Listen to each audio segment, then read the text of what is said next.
Good evening, I'm Karen Sullivan, publisher of Orenda Books, and this is Orenda Books at Bedtime.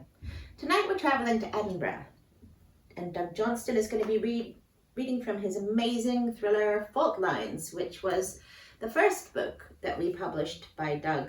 As you know, Doug has been shortlisted for the McIlvenney Prize for Best Scottish Crime Novel of the Year for Breakers, and this year he's been longlisted for A Dark Matter, and we hope he'll win because he certainly deserves to. Now, this is an exciting book. This is a nail-biting thriller. The strapline is a little lie, a seismic secret, and the cracks are beginning to show, and this is what it's about. In a reimagined contemporary Edinburgh, where a tectonic fault has opened up to produce a new volcano in the Firth of Forth, and where tremors are an everyday occurrence, volcanologist Circe makes a shocking discovery. On a clandestine trip to the new volcanic island, the Inch, to meet Tom, her lover, and her boss, she finds his lifeless body and makes the fatal decision to keep their affair and her discovery a secret. Desperate to know how he died, but also terrified she'll be exposed, Circe's life quickly spirals into a nightmare when someone makes contact. Someone who claims to know what she's done. Now, this is going to be serialized in the Courier in Scotland, so if you want to pop in there, you can actually read the book this way, or you can purchase it in all formats, including audiobook. But let's go over to Doug now in Edinburgh, who's looking mighty fine. Here we go, Doug. Hi folks, I'm going to read from my novel Fault Lines, which is set in an alternative version of Scotland, which is a major earthquake and volcano zone, and there's a new volcanic island in the Firth of Forth called the Inch. Central character is a young woman called Circe, who works there. The book opens when she visits the island and finds the body of her colleague and lover Tom. So this is just after she's discovered his body.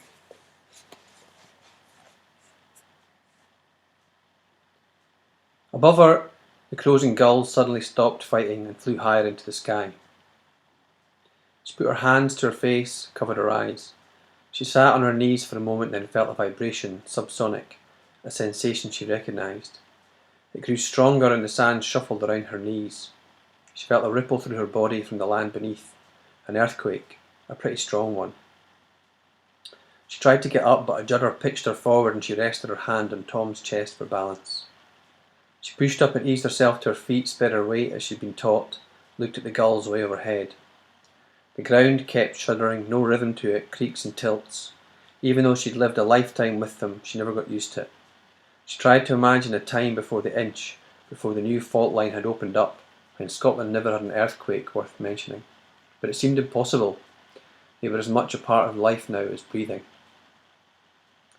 The world trembled on, vibrations in her legs, thrumming in her pelvis and womb, her stomach spreading up her spine. There was a lurch to the right and she stumbled, caught herself. She heard a ripping noise from above and saw a cascade of small boulders tumbling from the side of the vents, clattering down the rock face, kicking up grit and dirt as they rolled, then settling a few hundred yards away. She was okay, that's what she kept telling herself. Unless the earth actually opened up and swallowed her right here on the beach, she was safe. It was buildings you had to watch for, that and tsunamis, but they'd never had one here yet in 25 years, and while this quake was sizable, it wasn't the biggest she'd experienced. The throb beneath her feet began to ebb away, echoing down into the mantle, with the earth settling back. The whole thing had lasted maybe 30 seconds. She wondered what number it was on the scale. Then she thought of Tom, Alice and the girls, and herself, the slut, the mistress, the home wrecker. The silence after the quake was ominous, forbidding. If she called the police, she would have to explain what she was doing here, what Tom was doing here. Then it would all come out. His wife and family, her mum, Brendan, everyone would know. She spotted something in the sand beyond his right hand, the old Nokia, the phone he used just for her.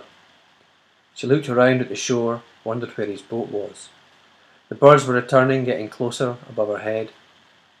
She picked up his phone and stared at it, wiped it on her dress to get the sand off. She felt ridiculous in his dress now, a piece of fakery. She'd been living a lie with Tom. She looked at him. "Sorry," she said. and started walking back towards the jetty.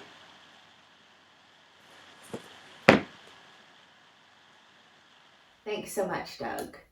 So once again, this is Fault Lines, and I highly recommend it. It's a gripping read, completely unputdownable, and very plausible. Thank you, and thank you for listening. We'll see you next week on Orenda Books at Bedtime.